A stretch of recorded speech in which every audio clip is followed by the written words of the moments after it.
Ladies and gentlemen, heels and faces, casual wrestling fans, and all you smart marks. I'm Kayfabe AJ, and this is Kayfabe Avenue, and we're bringing you another week in wrestling.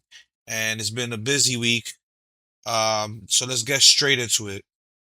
One of the highlights coming off of last week that I failed to mention on last week's episode was the segment with Chelsea Green and the SmackDown GM Nick Aldis. So going into that episode of SmackDown, we were under the impression that Chelsea Green is hurt in a significant way that more than likely is going to keep her out of contention, and this all stems from the Fatal Influence matchup that she had, and they ended up um, hurting her orbital bone or something to that effect, around the eye socket. So Chelsea is rocking a mean shiner, but the biggest concern coming out of that situation was having Chelsea Green just get like her just due and finally achieve that women's championship. Was she going to have to relinquish or give up the belt so soon? So that was one of the biggest concerns of on the minds of a lot of Chelsea Green fans, myself included, especially coming off such a great victory, having that ladder match and beating out all those other women, and just the whole moment was it was a bigger than wrestling moment because it's like you can only compare this to like a Daniel Bryan when the fans were like super behind him, wanted the best for him, and WWE did nothing but try to put him in a corner, not showcase him the way he wanted, and like the fans got ultra behind him, and like the fans have always been behind Chelsea, but it always felt like she was going to be held back, and that we probably wouldn't see much more than the United States title that she got. And then coming off of that um backstage documentary they do, what's it called? I'm drawing a blank right now. Well, the Netflix documentary, it's crap anyways. The season was really terrible. You could tell that they stopped telling the truth, stopped revealing what's actually happening. They had to like conceal a lot of stuff coming from this past WrestleMania. But from the second season, the biggest tidbit coming from that was the way that Michael Hayes was talking about Chelsea Green, which stemmed to Chelsea Green actually dedicating the championship win to Michael Hayes, you know, in Unreal. There you go. I knew it'd come back to me. So WWE Unreal on Netflix, they were showing how they kind of decided the booking and what was going on with the women's division. And when Chelsea Green's name came up, they basically try to treat her like, a mid-card player that shouldn't elevate to the top. So when we finally got to see this win, it was like a fan moment. It was like a bigger than wrestling moment. And, all our fears started coming down on us because not even a day we already have Chelsea Green, with a reported injury, and she wasn't even champion for a week. So the good thing was we get into SmackDown, the segment. Nick Aldis teases that she has to relinquish the belt.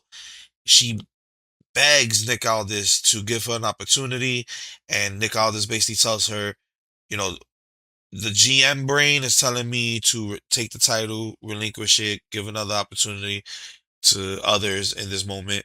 And the man, Nick Aldis, thinks he should give Chelsea Green another opportunity, give her 30 days to heal, put a face mask, do what you got to do to get better within the 30 days. Now, storyline wise, I'm super happy for that. If God forbid that Chelsea Greens has to drop or lose the belt anytime soon, at least we got a month with champion Chelsea. She deserves it. She's been hired, fired, rehired again, fired again, rehired again. She's been in every spot. So, she deserves this. So I'm glad she'll at least have the 30 days to prove herself. I hope obviously she goes farther than that. But, storyline wise, that's what's happening. Chelsea Green is still our women's champion. And we still have that weird interim designation. And coming off of that storyline with Nick Aldis and Chelsea, it begs the question, what are the damn rules in WWE right now? Rhea gets injured. They don't want to take the title away from her. We do this interim shit. Then we get the interim match. Chelsea wins that. She gets injured. They were considering straight up stripping her, not doing another interim match, and then they decide to give it to her. So, like, these are the moments in WWE where it's like you guys are booking yourselves into a corner. The fans have long memories. We do not forget. We, relish every detail. So for you to go and say 1 month is not okay to relinquish a title off of somebody who is obviously not going to be around for the next 30 to 90 days plus. Rhea's already been gone for over 2 months. So what was the point of interim? Just strip her. Then when we do the interim thing, we find out, oh, well, she has another surgery. Her healing process didn't go as well as hoped. And now they're gonna, she's out indefinitely. They don't really know what they're gonna do with the belt. But week to week, they're like, Chelsea's champion, she's the interim, then she's the champion, then she's the interim. It, it's annoying in the sense that, listen, Rhea's gone. The interim situation should have never happened. That's something that is extremely rare for WWE to do. That's more of like an AEW thing with the interim champions, and it works well for them. But when you try it on WWE television and then you instantly contradict the whole purpose of the interim thing, not even a month later, yeah, stop trying new things. Just go with what your rule set is, because just like the rematch clause, all of that has already fallen to the wayside. Nobody respects the no rematch clause. So if you're gonna harp on rules on WWE television, at least stick by your own damn rules. So week to week, we're not scratching our heads as fans saying, "Well, what the fuck is the ruling on this?" Um, Very confusing, very typical WWE trying to, kind of steal from the other side. Wrestling is wrestling. Interim title holders has happened in the past, but we all know WWE doesn't do this on a regular. So why the hell did they try now? Even if Rhea Ripley was going to be able to come back in 2, 3 months, if you couldn't work around her on TV, if she wasn't well enough to be showcased week to week and protect her in a way that she probably doesn't have to have these matches, or if she has to have matches, she's surrounded by people who can do most of the bumps for her. If she couldn't do that, there should be no interim talk. Literally, just strip her for the title. Chelsea, on the other hand, is working through her injury, is getting packaged with a Tiffany, and they're working around the issue, which I love to see. So, moving on from Chelsea Green, we got some news about Ilya Dragunov, and unfortunately, Brock Lesnar no-sold his strikes into oblivion. They let Dragunov's contract wind down to the end. They did not renew, and Dragunov is no longer with WWE. Now, this is extremely sad case because Dragunov, came back after injury almost a year, came back 2 times his size, looked great in the ring, was giving us, great matches with Melo. We had an interesting thing developing between them and the United States Championship. And it's like once they took Dragunov away from the US title and put these storyline roadblocks for him to not instantly get his rematch, or have to feel like he's earning his way back up to Melo at the time, who was the champion. It seems like all they did was send him back to catering and forgot he was there. Once Brock Lesnar and him met in the Rumble, it was like completely downhill for Dragunov. He was barely featured. His storylines got completely dropped, and now he's no longer with the company. Not trying to blame Brock, but that was the last major interaction that we've had with Dragunov, and a lot of us was looking forward to that conclusion between him and Melo, or at least him going back to the United States Championship chase. So it's unfortunate, but with a lot of TKO's changes as far as contract negotiations, trying to go back and get, you know, people like the New Day to reconsider lower payouts and A lot of people decided to leave. Some people are going to decide, not to resign, and Dragunov is a casualty of that situation. He probably didn't like the direction his character was going. Who knows? Probably didn't like the offers that they gave him, if they even gave him an offer. So, looking forward to see where Dragunov lands. We've already seen a couple teasers online from MJF and a couple of others, teasing, possible AEW, um, you know, joining for Dragunov. I feel like that's the obvious choice.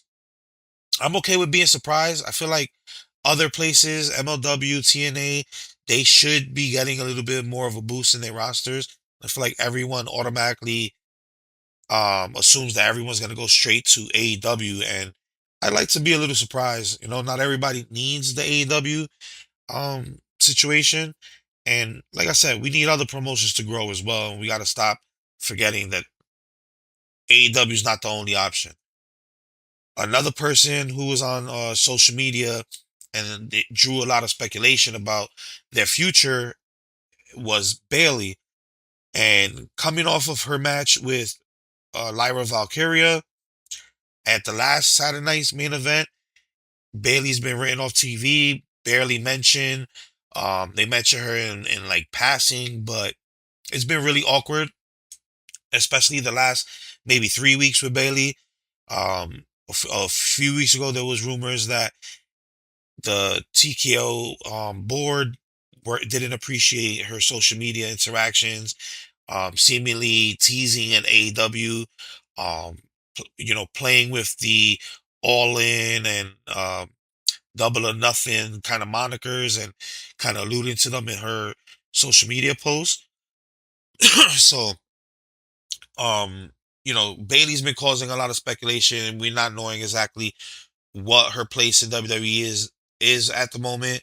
Lyra seems to have moved on in her character and starting new feuds, and Bailey's kind of been left as a mystery. So, a lot of the speculation is due to the fact that Bayley was on social media sharing pictures from the last 10 years. And in reality, Bayley has made 10 years as a WWE superstar. So she was showcasing, the past, present, of her career, from developmental, her days as Davina Rose, through NXT, from NXT through the Horsewomen, to her debut on Raw, through her double title days with Mercedes Moné, then Sasha Banks, both being the women's tag team champions, while holding the respective women's world titles from each brand. So a lot of big moments being remembered by Bayley. I don't think she's on the way out so far. It'd be extremely dumb for WWE to let go one of their horsewomen in Bailey. I know they didn't want to let Sasha go as much as they try to keep her. She was pretty much done. So that was that for Mercedes. So I think it'd be dumb if they play games and let Bailey walk. So another person who's been drawing a lot of speculation recently, as far as the social media concerned, is Johnny Gargano. Johnny Gargano recently removed all mentions of WWE from his profile, which obviously has the fans talking. If Johnny's about to get let go, his contract's about to get expired. I think Johnny Gargano is going to be along the people that their contracts got expired and they didn't renew. God on the truth, if you've been watching Johnny the past couple of months, especially around the time where Tommaso Ciampa decided not to renew and Ciampa left to AEW, Johnny Gargano hasn't been doing shit. He's literally been showcased in vignette segments in the back, um, laying down on some kind of travel case or something, and he's been face down on it for almost 8 months. It feels like now, with his wife Candice LeRae trying to, protect him or wake him up or whatever the hell it is. It was a little funny when Sami Zayn was interacting with him and talking to him as if Johnny was responding and understanding him. That was pretty cool, but there's been no resolution. There's been no change in the storyline. No one has started a feud with Johnny. Johnny hasn't started a feud with anybody. He hasn't spoken in 8 months. You're making Johnny Gargano, Johnny Wrestling, look like a fucking joke. And I don't appreciate when WWE does things like this with no payoff. He gets let go or doesn't renew his contract. You just embarrassed this man for the last 8 months. Now, I know as a person in real life, he's probably not embarrassed. He's still collecting a check. He's still being shown on weekly television, um, on a major way in the biggest platform in the world, which is usually the excuse that a lot of these wrestlers give when they try to justify their position on the brand or justify why they put up with certain shit. But honestly, Johnny, you need to leave. This storyline sucks. You've been demoted in the eyes of the fans. Um, your storyline isn't going anywhere. I don't want to see this continue. If WWE doesn't have a legitimate storyline, a legitimate chase for this man, you kind of took him out of the tag team division, having Tommaso Ciampa actually leave the company and start, fresh in AEW. You took away the tag team. You destroyed the tag team by booking them poorly, not giving them opportunities. Now you have him dragging along for 8 months. You have Candice LeRae along with him in a situation where we need more women on Monday Night Raw. Liv Morgan doesn't have enough people to defend because for some reason WWE wants to send all their women to SmackDown. They want to keep 100 women in NXT. You know, the rosters are really uneven in a situation where the past 8 months where we didn't have a Stephanie Vaquer, where Becky Lynch took a break, where Rhea Ripley got injured, where uh, Bianca is out, where Naomi is out. We could have these women, help boost the roster on Raw. Instead, you got Candice LeRae, who could easily fill them shoes, being second fiddle to a man that hasn't said a word in 8 9 months. So at this point, do it for yourselves. Try to save face in the eyes of the fans and get the fuck out of WWE. I love, the brand for the nostalgia, for a lot of things that they do give me. I still enjoy aspects of their show, but things like this with Johnny Gargano, bro, if you're not gonna showcase him in a meaningful way as a wrestler, get him the fuck off my TV. I hate when WWE does this shit and they try to like diminish someone's appearance on television to lower their value. Dude, if y'all don't want to pay him that much, tell him that. Don't renew his contract. But stop diminishing people's, personas. Stop sucking the aura away before they leave. Like, if they're real stars, regardless if or not, they're gonna shine wherever they go. WWE just comes off extremely fucking corny when they do stuff like that. Taking away people's aura and you know making them a shell of themselves before they allow them to move on. It's like, whatever we help build you up, we're gonna break you down before we let you go, and that's fucking tasteless. Is extremely tasteless, and I feel like the longer they continue going down this route and not being talent first, all they keep thinking about is their bottom line, they're gonna lose fans. People gonna get fed up with this shit. They're gonna end up becoming the second option. Because you know what? I'd rather be on a smaller scale, getting the same money and respected, than being on a well, not slightly. They're huge. They're worldwide, being on worldwide but getting disrespected week in, week out. Like, WWE's not the end all be all. Just like I said, that when people leave, they need to give more opportunities to like MLWs of the world and TNAs and all these other promotions. There's a lot more places to go. WWE has booked themselves into not being the end all be all. Like, this generation, and that's the thing they got to consider. This generation coming up now is growing up in a time where AEW exists as a legitimate second option. If they continue to thrive and grow, or at least continue on, the last 6 years, those people born, they're going to be born with an AEW in existence. WWE can slowly knock themselves out of being the first place everyone wants to go. You're no longer the cool big brother, and they need to learn that fast. It's fucking disgusting what they do to these stars before they cut the contract or not renew. But on a positive note, speaking on some people that are coming into the company, we have Aaliyah Gutierrez, who is Rey Mysterio's daughter. She's not going by the Mysterio moniker yet. She's not officially on the NXT roster, but she is on the internal roster and has begun training at the Performance Center. So good luck to Aaliyah.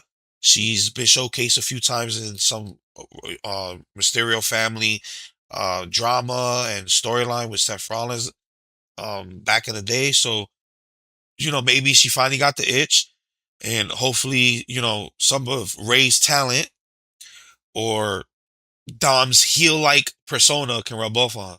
So good luck to Aaliyah Mysterio. Looking forward to that. Also joining WWE, Shinsuke Nakamura officially reveals his tag team partner on the segment from last week's SmackDown. And it's official. Hiromu Takahashi is in WWE, is on SmackDown, and is Shinsuke's partner. But just like WWE always churning the new names out, he's going by Kyoki now. So that's the second person coming from New Japan who's had their name changed, Evil being the other person. So I'm definitely looking forward to Kyoki debuting on SmackDown and seeing what he has to show the American crowd. I know of him from New Japan. I've seen his work. Um, he's had a miraculous recovery, had a career life-threatening injury with his neck, and we saw him fight his way back to New Japan, which is extremely hard-hitting style. So you guys are in for a treat when it comes to this new tag team with Shinsuke and Kyoki. So moving on, we finally got a small update for the Cena Classic. I know a lot of people have been like, where the fuck did this tournament go? It was announced at WrestleMania a few months ago, and we're already 8 months into the year. No mention, no notice, no pay-per-view, but the internet is chatting and they're saying that the Cena Classic is going to happen most likely on December 12th, which is a day short of the year anniversary of John Cena's retirement at Saturday Night Main Event. So that's a pretty cool nod. And if they held it for that, then that's understandable. I'm hoping that in the months of not mentioning the tournament, that they finally got this tournament kind of figured out. Because if you go back and listen to John Cena's description of this tournament, yeah, the shit doesn't make sense. He's talking about it's a tournament that the fans can help push people that even if they lost, the fans can still get them into the final match, which makes absolutely no fucking sense. So, you want to create a new tourney? This is the time that you look across the street and you look at AEW and see what they're doing with their Continental Classic tournaments. Those are usually dope every single trip. Yeah, kind of look across the street and get some ideas, because that Cena tournament so far, from what Cena was describing back at Mania, makes zero fucking sense.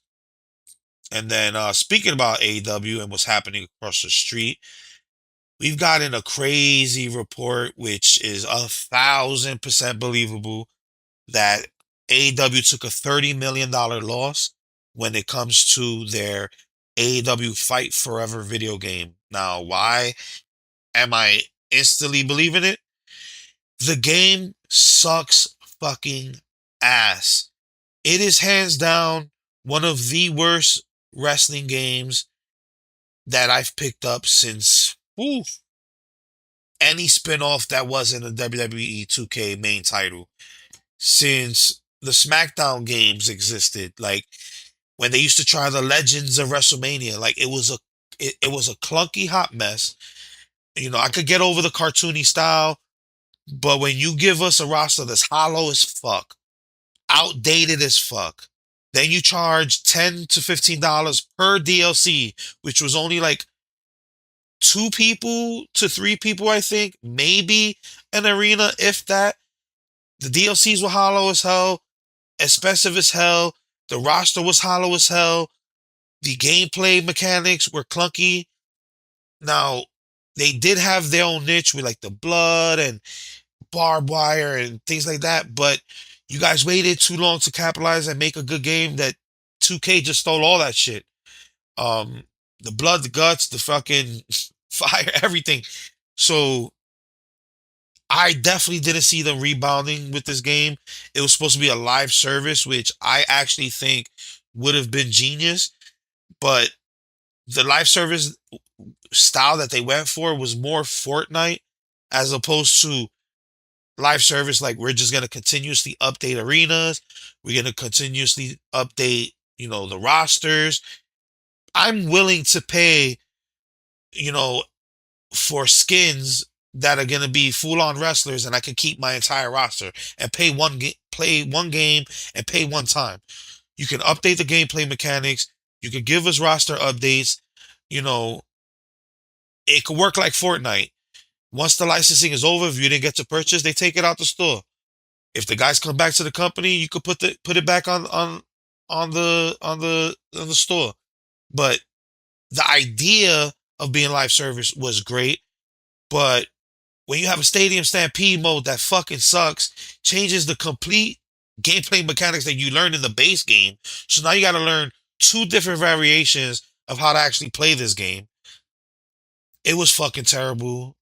They need to really focus on doing their own thing. Copying the No Mercy, you know, um, system and that whole nine and trying to base yourself on nostalgia. First of all, you guys didn't exist when those games come out. You guys weren't a company. Tony was still a teenager, more than likely. So for you to guys to just copy old WCW games or old WWE games, like, dude, just do something fucking original.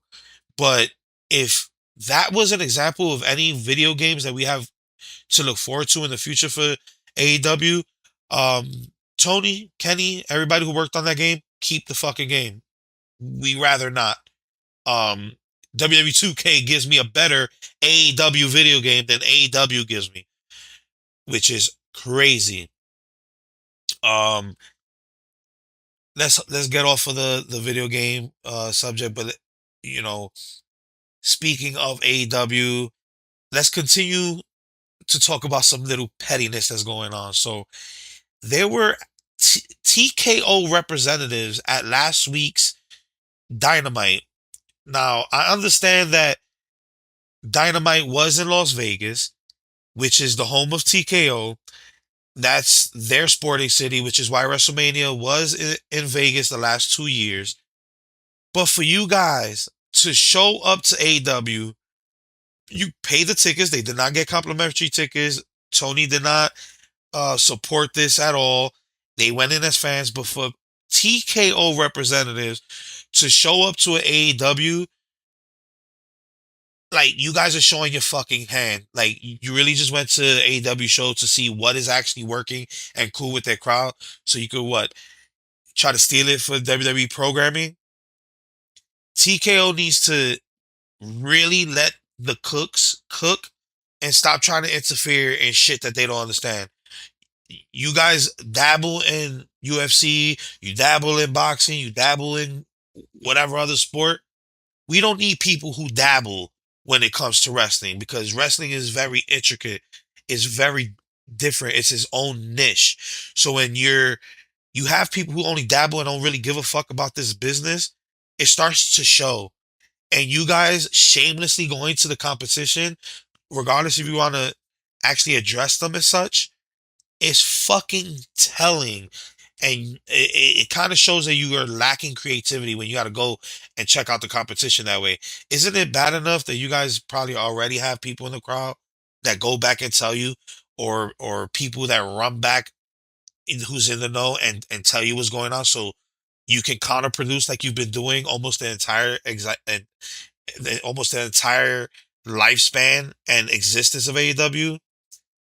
TKO needs to do better. Like, I love WWE so much, but TKO as a fucking company, you guys are fucking ass. And if it wasn't for a lot of the stars that you guys still have, and once in a blue moon when Triple H actually comes through and is not stifled by the interference and we get good stories, that's what's keeping us here. Not any fucking bullshit marketing, advertising, or new bullshit way to get the fans to give you more money. That shit is not keeping us there, TKO. The stories, the wrestlers, and the content is what's keeping us there. So let's enough of the pettiness and let's get into what I think was the highlight of last week outside of the Chelsea Green, still my women's champion. We had Kevin Owens versus CM Punk for the World Heavyweight Championship on SmackDown. And when I say the promos leading in, they were true to life. It had people suspending disbelief, questioning if this was real, if they really hate each other. Where's this animosity come from? The fact that they shot from the hip, work shoot, and never touched each other one time in the 3 to 4 weeks that build up to this match was perfect. Because this match didn't start with a ding, ding, ding and walk up and square up. No, it started with Kevin Owens just going straight to punching the hell out of CM Punk and them going into a crazy back and forth. This match was fire as fuck. Fire as fuck.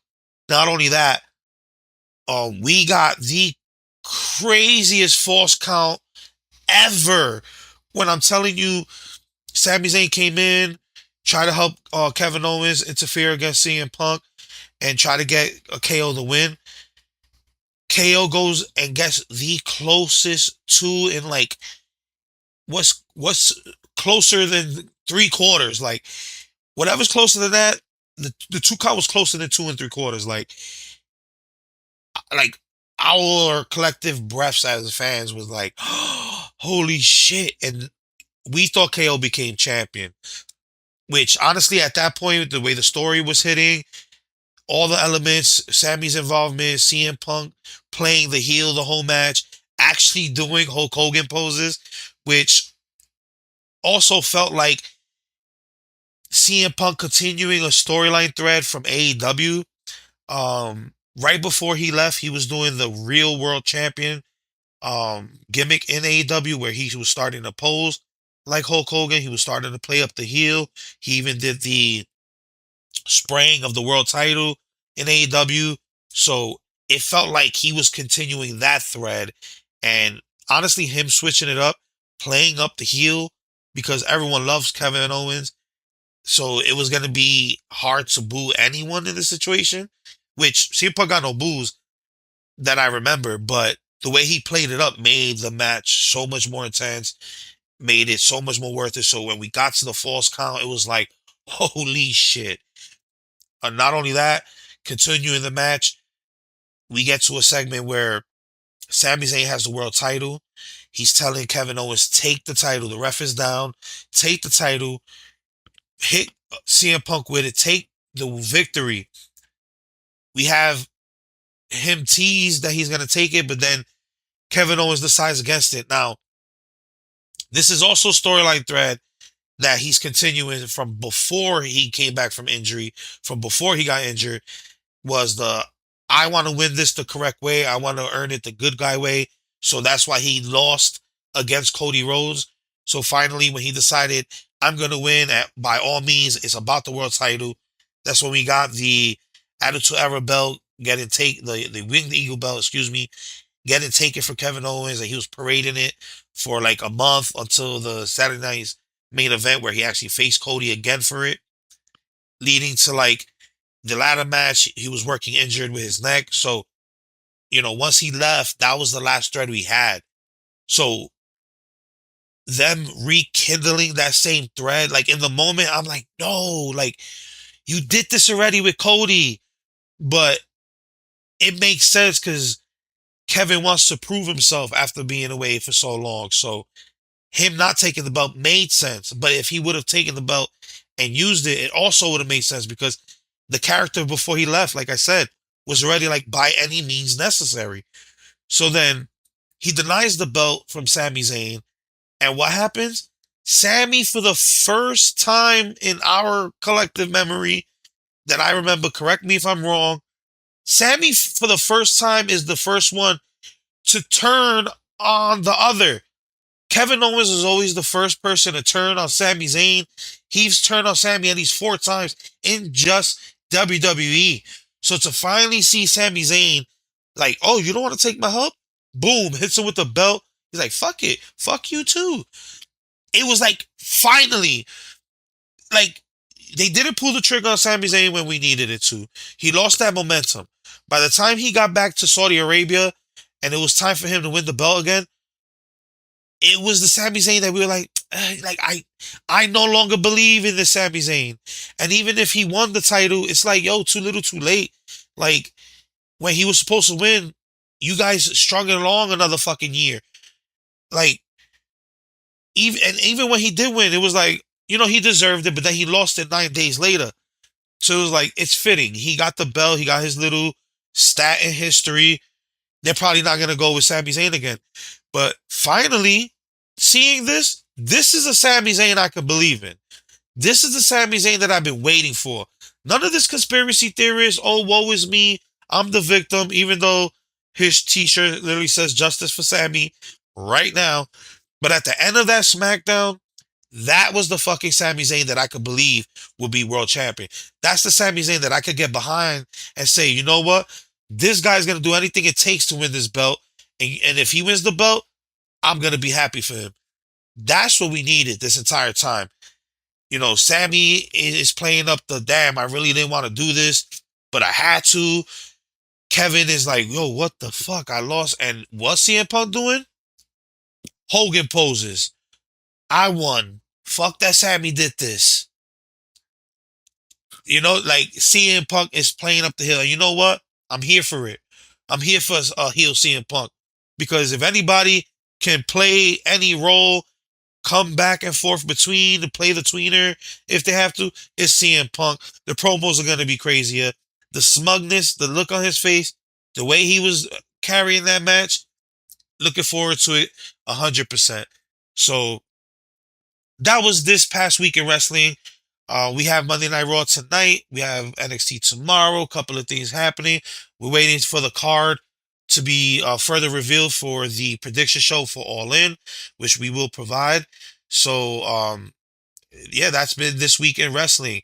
Please like, share, and subscribe on all platforms, anywhere you get your podcast. We're on Apple, Spotify, YouTube. Check out our TikTok, where we share a lot of our content. We interact a lot with our fans. So please join the TikTok, join the YouTube. We're on every platform where your podcasts are provided.